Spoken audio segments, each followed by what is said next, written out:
Assalamualaikum warahmatullahi wabarakatuh. Yang terhormat Ibu Irma Ratna Kartika, Magister Sains and Teknologi, selaku dosen pengampu mata kuliah Kimia Bahan Makanan dan teman-teman semua, kami dari kelompok 4 akan memaparkan presentasi kami mengenai roti tawar. Jadi next. Baik, untuk kelompok 4 sendiri ini beranggotakan Dinda Rahmawati dengan NIM tertera dan saya sendiri Yolanda Febrika Syafiani dengan NIM tertera. Bisa di next.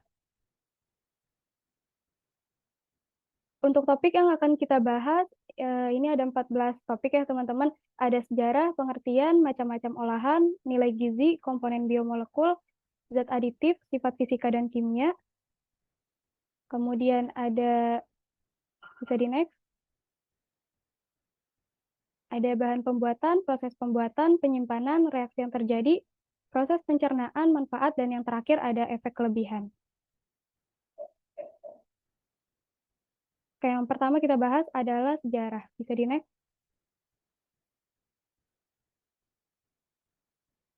Oke, untuk sejarah roti sendiri ini pertama kali berkembang di zaman kebudayaan Mesopotamia di wilayah Mesir sekitar 10.000 hingga 12.000 tahun yang lalu. Nah, wilayah ini memiliki perkebunan gandum sebagai salah satu bahan makanan utama pada saat itu. Dan pada masa inilah tepung gandum ini ditemukan pada pertama kali dan mendorong pengolahan lebih lanjut untuk menjadi roti. Dan perkembangan roti ini di Mesir itu menyebar hingga ke Yunani, hingga kemudian itu merata di seluruh daratan Eropa. Nah, roti ini mengalami perkembangan yang pesat seiring penyebarannya dan ini juga disesuaikan dengan kondisi geografis masing-masing daerah sehingga memang seluruh daerah itu memiliki roti khasnya masing-masing. Seperti di India itu ada roti canai, di Meksiko ada tortilla, ada roti pita di Timur Tengah dan juga ada baguette dan croissant di Prancis. Nah, roti ini juga menjadi penanda status sosial masyarakat pada zaman dahulu. Roti yang berasal dari tepung putih yang sangat sulit didapatkan dan harganya pun itu sangat mahal, itu biasanya yang bisa mengonsumsinya itu hanyalah kalangan yang mampu saja gitu. Pada zaman dulu itu semakin hitam roti yang dihasilkan, maka semakin murah harganya. Bisa di next. Oke, kemudian ada pengertian. Bisa di next. Nah, roti tawar sesuai dengan namanya merupakan roti yang memiliki rasa tawar yang terbuat dari adonan dengan sedikit gula, lemak, garam, ragi, dan dibuat dengan cara dipanggang. Umumnya itu dia berbentuk persegi, berwarna putih dan coklat pada bagian tepinya, dengan kandungan gula dan lemak rata-rata itu biasanya di bawah 10% dan berstruktur empuk. Nah, roti ini ditambahkan rasa atau isi apapun, tidak ditambahkan rasa atau isi apapun, sehingga memang rasanya itu tawar. Dan biasanya itu dikonsumsi, biasanya konsumennya itu menambahkan sendiri isinya sesuai dengan keinginan dan seleranya masing-masing. Roti tawar ini juga merupakan jenis roti yang paling banyak dikonsumsi masyarakat Indonesia ya. Menurut data statistik konsumsi pangan, konsumsi roti tawar pada tahun 2018 itu mencapai 19.085 bungkus dan pada tahun 2014 adalah 3.244 bungkus. Nah, terlihat dari angka tersebut menunjukkan bahwa roti tawar itu terus mengalami peningkatan dari tahun ke tahun sehingga memang variasi dari roti ini pun juga banyak. Bisa di next. Oke, selanjutnya akan dibahas oleh Dinda. Baik, selanjutnya itu ada macam-macam olahan roti. Di sini banyak banget ya varian dari olahan roti tawar, tapi kita di sini cuma membahas 8 doang. Ada pizza roti tawar, ada roti tawar cinnamon, ada roti goreng coklat keju, ada stup roti tawar keju, dan ada strawberry sandwich, kebab roti tawar, dan Korean sandwich, dan yang terakhir ada roti tawar isi coklat. Selanjutnya ada nilai gizi. Di sini tertera nilai gizinya itu ada 3 poin, yaitu zat gizi, kandungan, dan persen angka persen persen angka dari kecukupan gizi.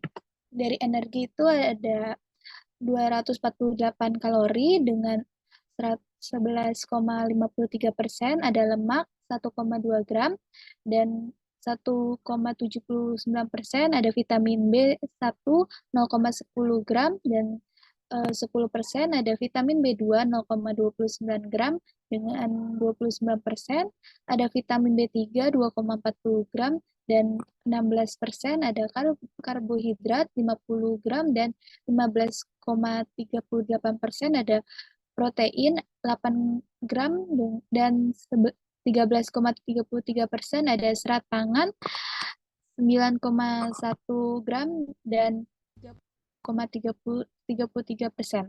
Ada kalsium 10 miligram dan 0,91%.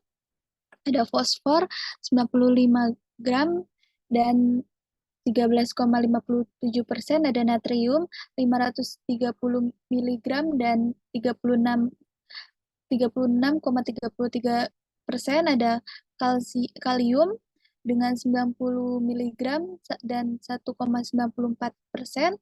Ada tembaga 150 mikrogram dan 18,70%. Ada besi 0,90 miligram dan 6,82% dan seng ada 0,90 miligram dan 6,92% dan air ada 40 gram.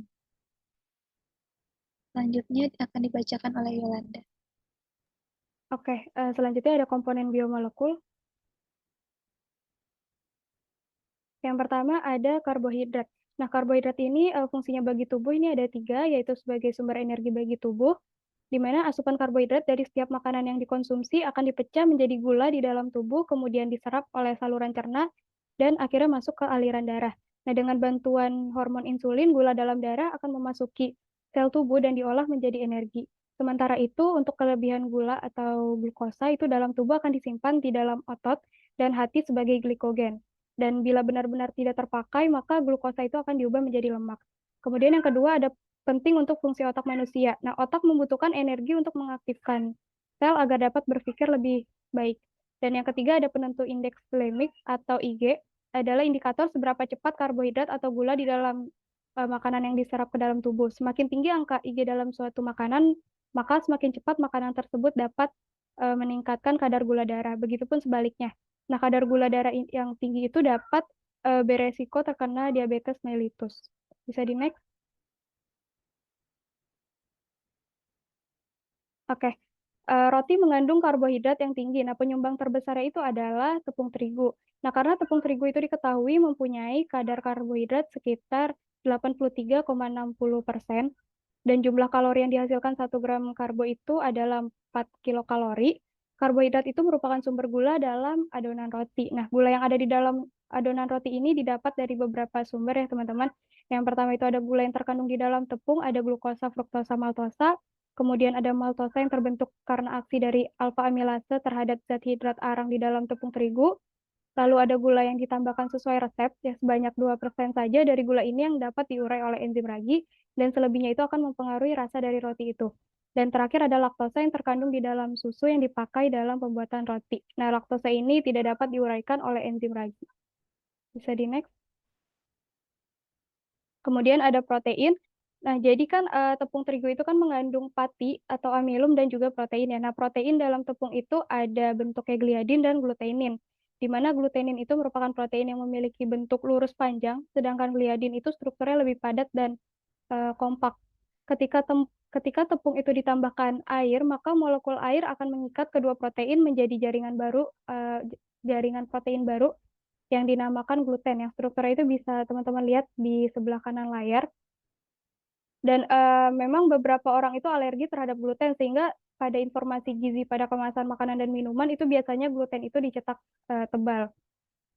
Dan untuk protein itu, fungsi bagi tubuhnya itu ada sebagai zat pembangun, seperti pembentuk ikatan-ikatan esensial tubuh, mengatur keseimbangan air, memelihara netralitas tubuh, pembentukan antibodi, mengangkut zat-zat gizi, dan sebagai sumber energi. Jadi dalam 1 gram protein itu menghasilkan 4 kilokalori energi, dan kadar protein dalam roti tawar itu adalah sebanyak 8%. Jadi next. Kemudian ada lemak. Lemak ini memberikan nilai energi yang lebih besar daripada karbohidrat dan protein, yaitu sebesar 9 kilokalori per gram. Dan kadar lemak dalam roti tawar adalah sebesar 1,2% atau sebanyak 1,2 per 100 gram roti tawar. Dan lemak ini didapatkan dari penggunaan margarin atau mentega sebagai bahan baku pembuatan roti tawar. Untuk fungsi lemak bagi tubuh sendiri, ini ada sumber energi. Jadi lemak adalah makanan sumber energi yang paling besar dari setiap gram lemaknya tadi sudah disebutkan sebanyak 9 kalori, 9 kilokalori per gram. Dan kalori yang dihasilkan lemak itu lebih besar daripada karbohidrat dan protein. Nah, kalori sendiri ini dapat berfungsi sebagai bahan bakar bagi tubuh untuk beraktivitas. Kemudian ada membantu penyerapan vitamin. Fungsi lemak bagi tubuh selanjutnya ini ada vitamin, yaitu membantu tubuh agar vitamin yang masuk dapat tersalurkan dengan baik. Nah, lemak adalah salah satu zat yang membantu vitamin A, D, E, K agar larut dalam usus karena vitamin tersebut termasuk vitamin larut lemak dan membantu menyerap zat-zat penting dari vitamin-vitamin tersebut. Kemudian ada pembangunan sel tubuh.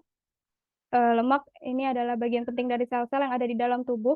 Lemak juga membantu sel-sel dalam tubuh agar dapat terbangun dengan baik dan menyusun sel-sel tersebut agar dapat bekerja dengan baik. Sebagai contoh, lemak itu bisa menyelimuti setiap sel dalam saraf agar dapat mengantarkan pesan lebih cepat dan lebih baik. Kemudian ada menyehatkan kulit dan rambut ya. Jadi nutrisi ini berguna dalam pembentukan sel dan jaringan kulit serta rambut yang baru. Nah, beberapa peneliti itu menyebutkan bahwa lemak baik seperti asam lemak omega 3 dan omega 6 berguna untuk menyembuhkan luka, merangsang pertumbuhan rambut dan mengatasi rambut rontok dan terakhir memberikan rasa lezat. Nah, jadi ini selain berfungsi bagi tubuh ya, lemak itu juga memiliki fungsi lain yaitu untuk memberikan rasa enak di lidah saat merasakannya. Makanan yang mengandung lemak itu biasanya akan terasa lebih gurih dan lebih renyah daripada yang tidak mengandung lemak. Untuk lemak dalam margarin dan mentega ini termasuk lemak jenuh dan lemak trans ya teman-teman, yang jika dikonsumsi berlebihan itu akan menurunkan kadar HDL atau high density lipoprotein atau yang biasa dikenal kolesterol baik dan meningkatkan LDL atau low density lipoprotein atau kolesterol jahat. Jadi memang harus diperhatikan untuk kadar konsumsinya. Dan untuk mentega ini mengandung asam lemak butirat dan juga asam lemak linoleat terkonjugasi yang strukturnya bisa dilihat pada layar. Bisa di next. Kemudian ada mineral, eh, ada kalsium atau Ca yang fungsi bagi tubuh itu kesehatan tulang dan gigi, membantu pembuluh darah dan memindahkan darah ke seluruh tubuh. Dengan kadar dalam roti tawar itu 10 mg per 100 gram roti. Kemudian ada fosfor untuk memperkuat tulang dan gigi, merangsang metabolisme protein, dan meningkatkan perbaikan sel-sel tubuh dengan kadar 95 mg per 100 gram roti. Kemudian ada natrium untuk keseimbangan cairan tubuh dan membantu mempertahankan iritabilitas sel saraf dan otot dengan kadar 530 mg per 100 gram roti. Bisa di next.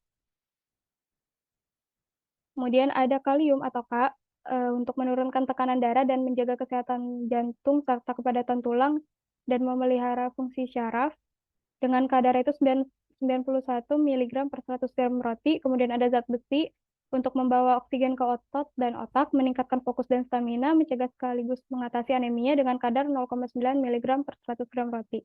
Dan ada Zn atau Zn untuk mengaktifkan limfosit sel T untuk meningkatkan kekebalan tubuh dan mempercepat penyembuhan luka dan mengurangi peradangan dengan kadar 0,9 mg per 100 gram roti. Dan terakhir ada tembaga atau Cu sebagai untuk mendukung kinerja pembuluh darah, sistem saraf dan imun, dan membantu pembentukan sel darah serta pertumbuhan tulang dengan kadar 150 mikrogram per 100 gram roti. Bisa di next. Kemudian ada air. Kadar air itu merupakan salah satu parameter penting untuk produk-produk kering karena kecenderungan kerusakan pada suatu produk pangan. Roti tawar ini termasuk jenis roti basah sehingga kadar airnya itu memang cukup tinggi ya dan bisa menyebabkan daya awetnya itu rendah. Nah, menurut syarat mutu SNI kadar air roti tawar itu maksimal 40%. Kemudian ada serat. Kadar serat pada roti itu adalah sebesar 2,6%.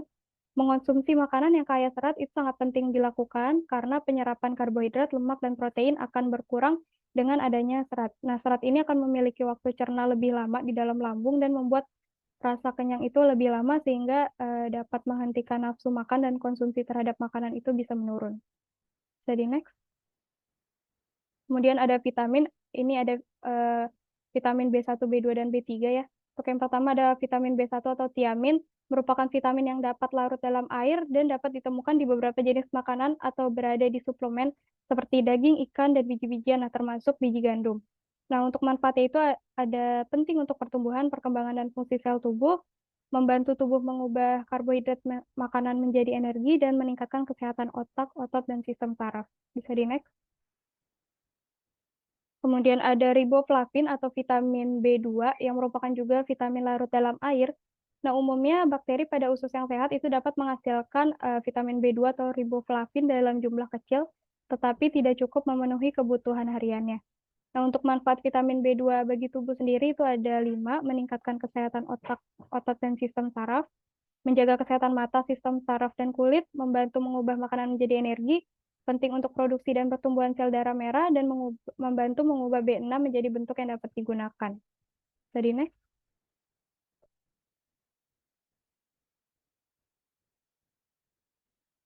Kemudian ada vitamin B3 atau niacin. Ini juga merupakan jenis vitamin yang larut dalam air dan dapat dijumpai dalam makanan sehingga dalam jumlah berlebih dan tidak dibutuhkan tubuh. Beberapa makanan yang mengandung vitamin B3 itu seperti ada daging merah, beras merah, ikan, hingga sereal dan biji-bijian. Untuk manfaatnya sendiri ada mengubah makanan menjadi energi, membantu meningkatkan fungsi enzim, memaksimalkan fungsi vitamin B kompleks lainnya, meningkatkan sistem pencernaan, sistem saraf, dan kulit, dan penting untuk produksi hormon seperti kortisol. Bisa di next. Kemudian gizi lainnya ada energi total. Jadi roti tawar di pasaran mengandung energi sebesar 248 kilokalori per 100 gram. Roti tawar ini juga sudah menjadi alternatif makanan pengganti nasi ya, sehingga cukup populer di kalangan masyarakat. Nah, kandungan gizi roti tawar ini memang lebih unggul dibandingkan dengan nasi yang sebesar 178 kilokalori per 100 gram dan mie sebesar 86 kilokalori per 100 gram. Jadi next. Oke, kemudian ada zat anti gizi, salah satunya pada roti ini adalah asam fitat. Nah, strukturnya bisa teman-teman lihat pada layar yang bulat itu ya. Dan itu merupakan zat anti gizi berjenis zat anti mineral yang merupakan asam kuat dan banyak terkandung dalam gandum, biji-bijian, dan kacang-kacangan. Asam fitat ini yang terkonsumsi oleh kita itu akan mengikat mineral penting seperti zat besi, kalsium, seng, magnesium, tembaga, sehingga ketersediaan zat gizi untuk diserap usus itu akan berkurang dan akan mengganggu metabolisme dalam tubuh. Nah, secara khusus, roti tawar itu mengandung asam fitat sekitar 1,1 mol per 100 gram roti tawar. Namun fermentasi pada roti ini dapat menurunkan kadar kandungan asam fitat hingga 50%. Jadi next. Selanjutnya akan dibahas oleh Dinda. Baik, selanjutnya itu ada zat adiktif.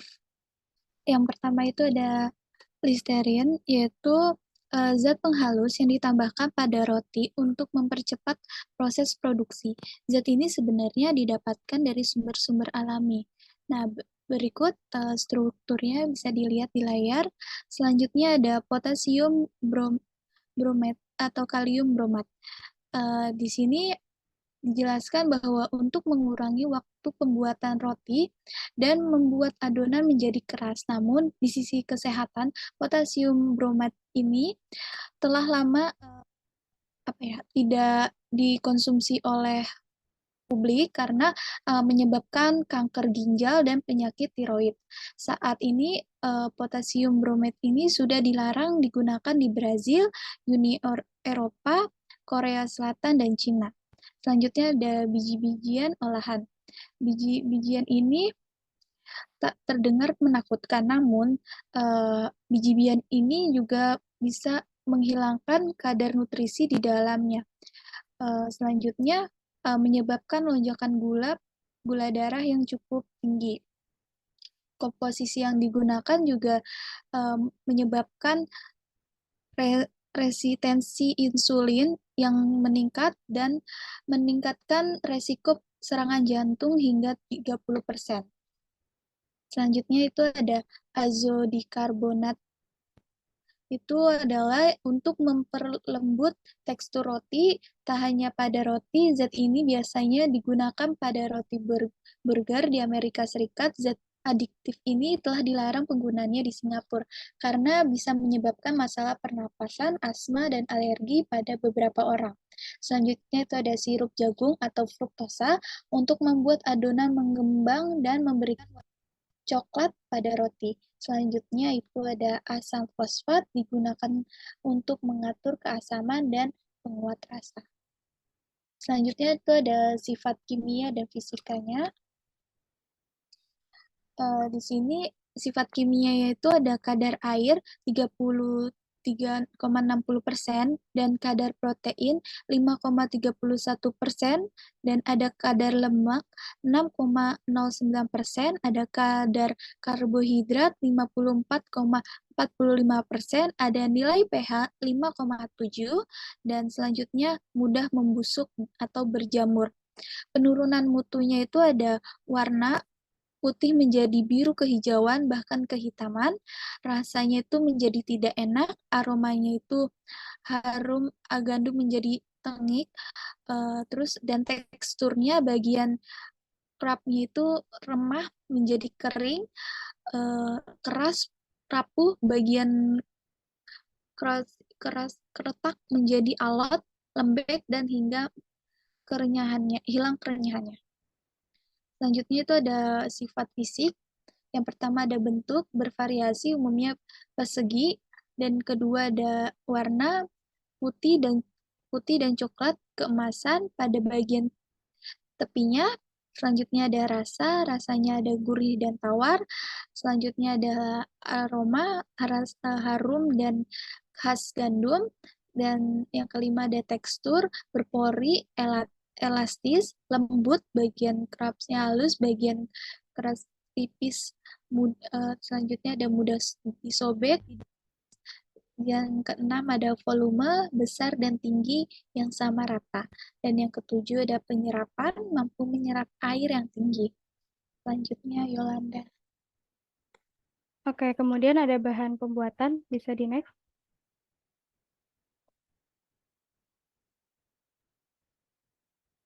Yang pertama ada tepung terigu. Nah, tepung terigu ini merupakan bahan baku utama pembuatan roti yang berasal dari biji gandum yang digiling hingga teksturnya itu menjadi halus. Tepung terigu ini mengandung gluten yang mempunyai sifat elastis ya, yang dapat menangkap gas karbon dioksida sehingga adonannya itu dapat mengembang.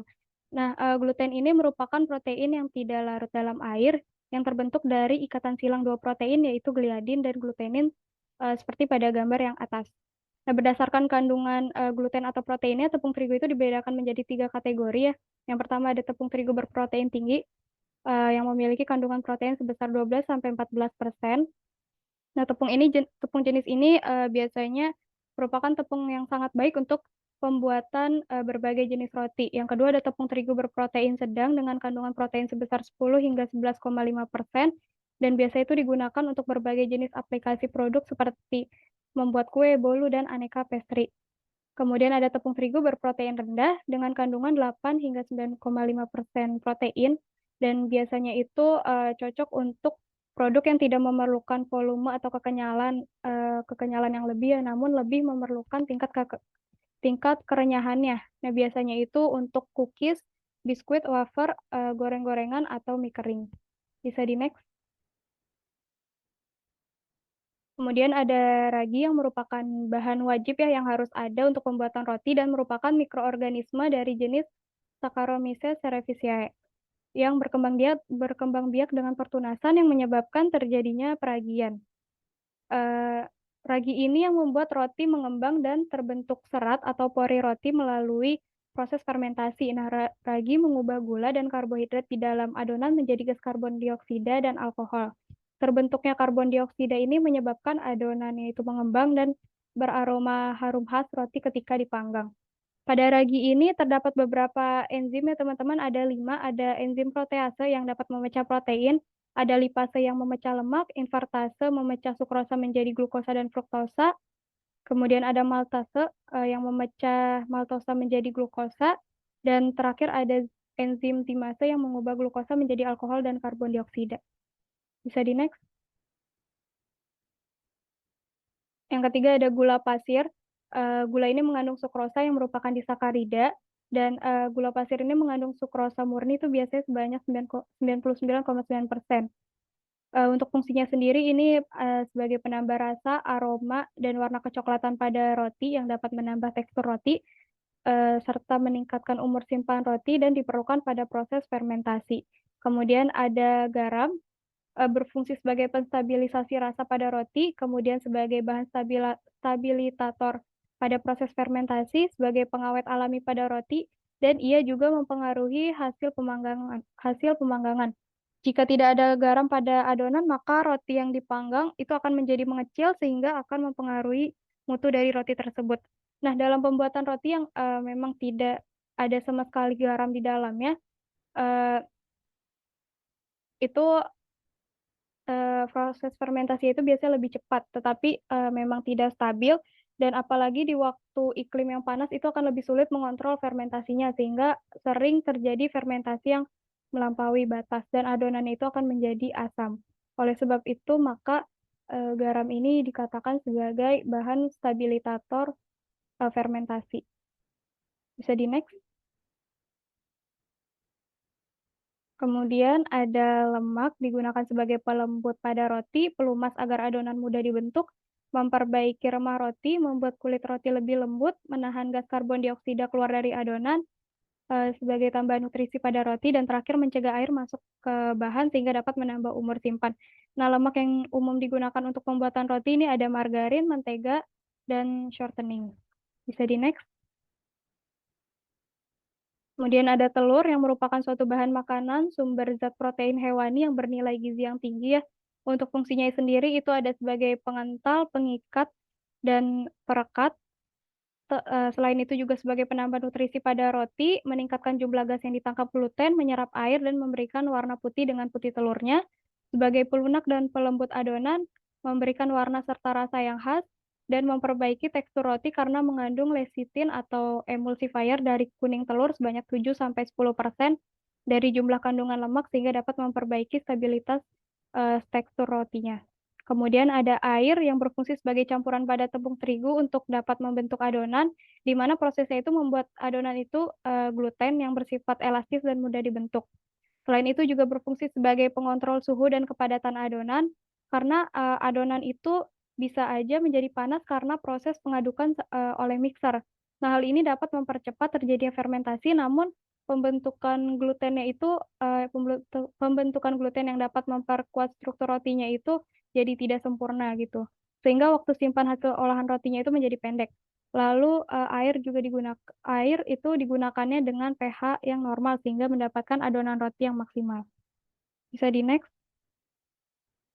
Kemudian ada susu yang digunakan untuk memberikan rasa yang spesifik, pembentukan warna pada kulit roti karena susu itu mengandung laktosa yang tidak dapat difermentasikan lagi, dan juga untuk meningkatkan nutrisi atau nilai gizi pada roti karena mengandung protein. Untuk roti yang mengandung tepung jenis protein rendah itu perlu penambahan susu lebih banyak dibandingkan tepung jenis protein tinggi. Kemudian ada kasein pada susu itu dapat mempertahankan sifat penahan air dari adonan. Namun pada proses pembakaran terdapat aroma lezat yang dikeluarkan karena penambahan susu. Selain itu juga dapat membuat remah roti semakin lembut, mempengaruhi warna kecoklatan pada roti, dan dapat memperkuat gluten karena kandungan kalsiumnya. Kemudian ada bread improver yang berfungsi sebagai penambah volume pada roti, penahan gas atau pengontrol gas saat fermentasi, memperbaiki karakteristik adonan, pengawet yang aman bagi roti, dan melembutkan remah roti. Bisa di next. Kemudian akan dijelaskan oleh Dinda. Selanjutnya itu adalah proses pembuatan.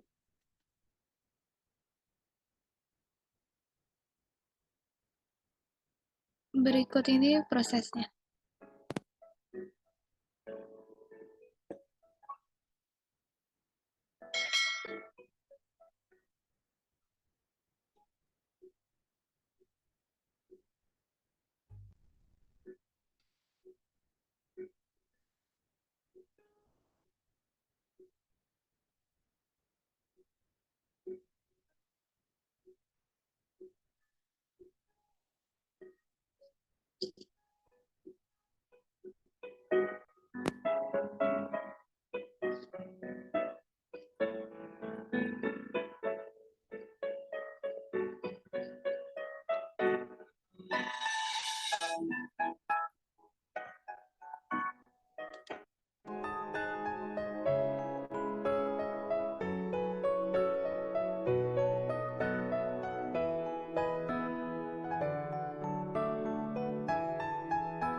Itu ada takaran bahannya. Bahan pembuatannya itu ada tepung terigu protein tinggi yaitu cakra 500 gram dan ragi 10 gram, air 170 ml, mentega 70 gram, gula 40 gram, garam 6 gram, susu bubuk plus susu cair 10 plus 100 gram, bread improve 13 3 gram.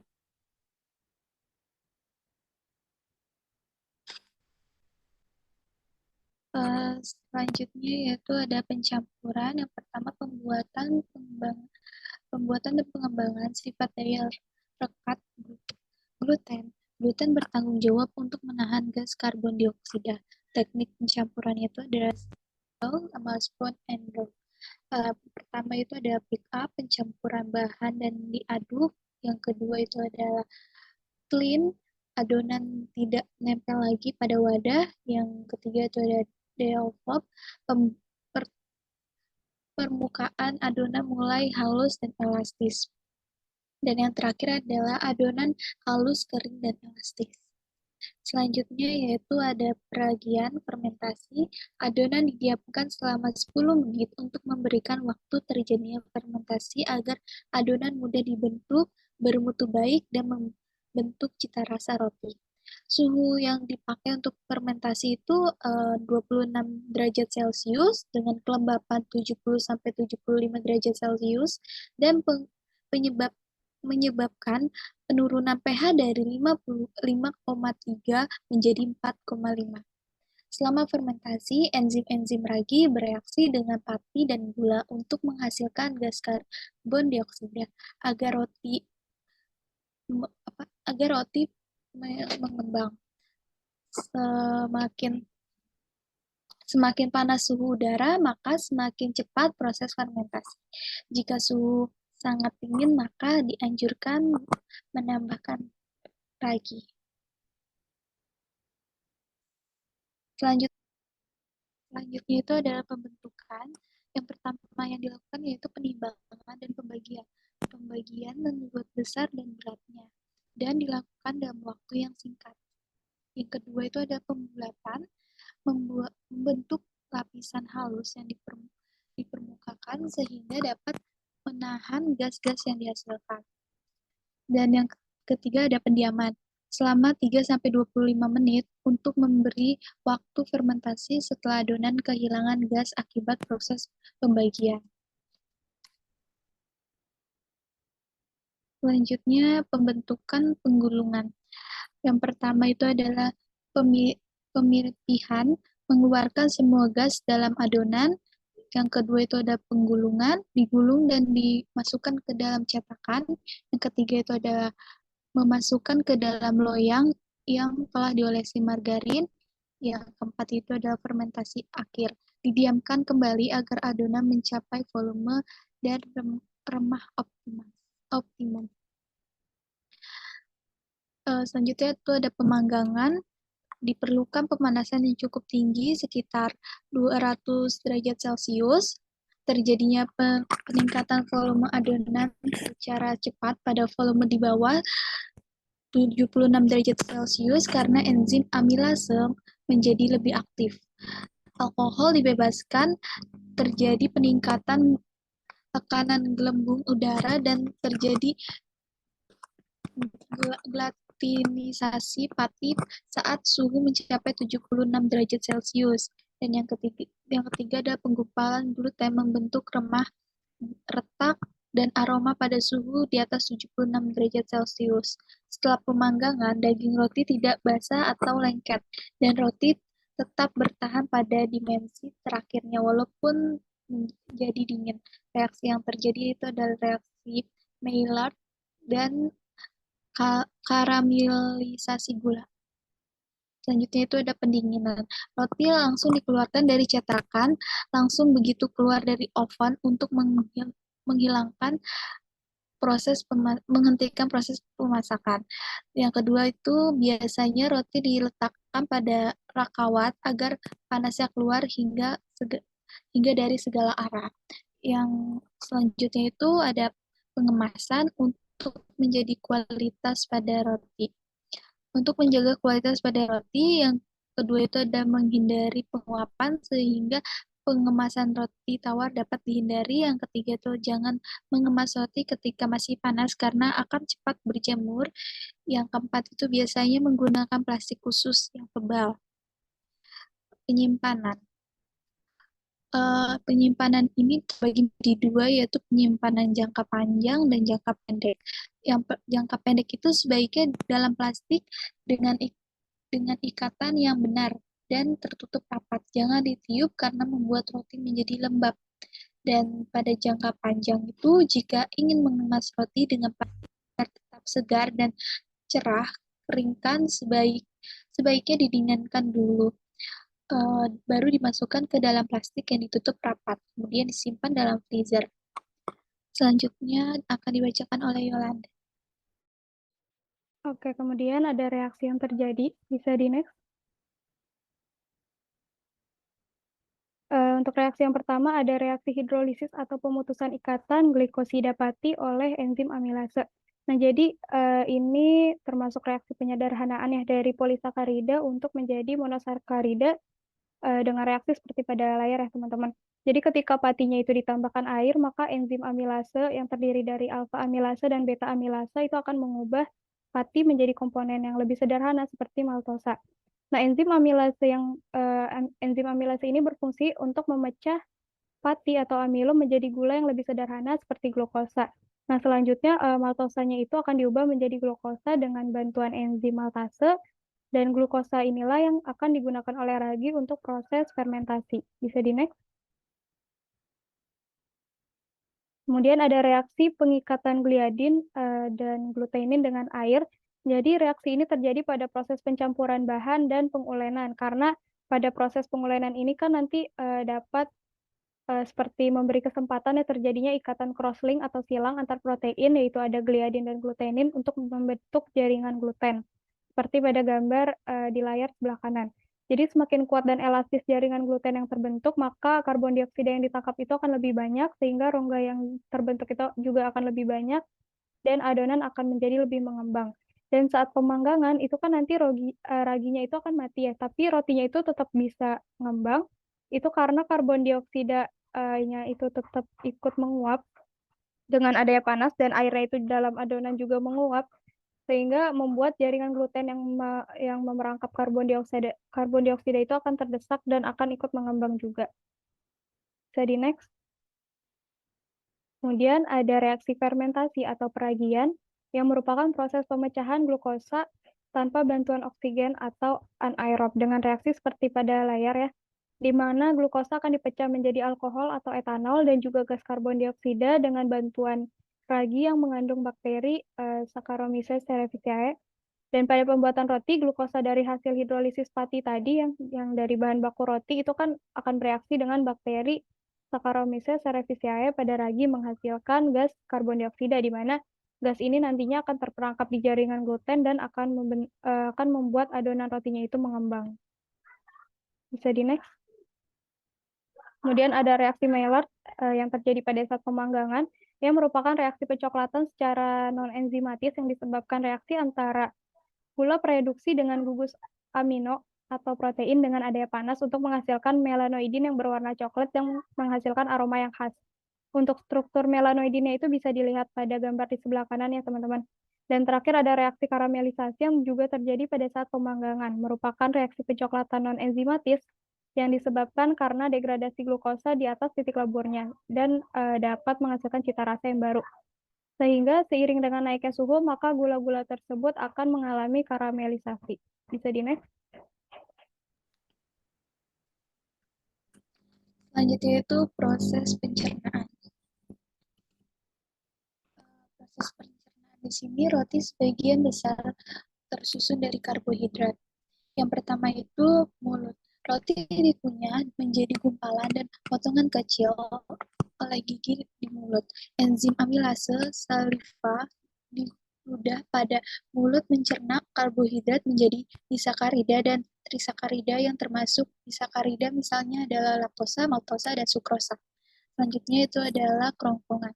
potongan roti dan amilase saliva masuk ke lambung melalui kerongkongan. Ketika di lambung, makanan akan bercampur dengan asam lambung karena hambatan aktivitas amilase saliva oleh cairan lambung. Asam pencernaan karbohidrat tidak banyak terjadi dalam lambung. Selanjutnya itu adalah lambung. Dari lambung, makanan masuk ke usus halus di mana amilase pankreas merubah karbohidrat yang masih berupa polisakarida di roti menjadi maltosa. Kemudian enzim maltase di usus halus berubah menjadi maltosa di roti menjadi glukosa. Enzim sukrosa di usus kecil berubah menjadi glukosa. Enzim laktase di usus kecil berubah jadi laktosa, di roti menjadi glukosa. Glukosa hasil pencernaan dengan enzim-enzim di atas akan diserap oleh usus halus dan masuk ke peredaran darah untuk disebar ke seluruh tubuh.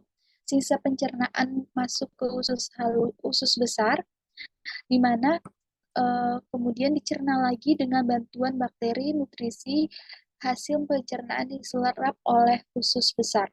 Proses terakhir dari pencernaan yaitu mengeluarkan sisa pencernaan oleh anus. Oke, kemudian ada manfaat. Jadi next.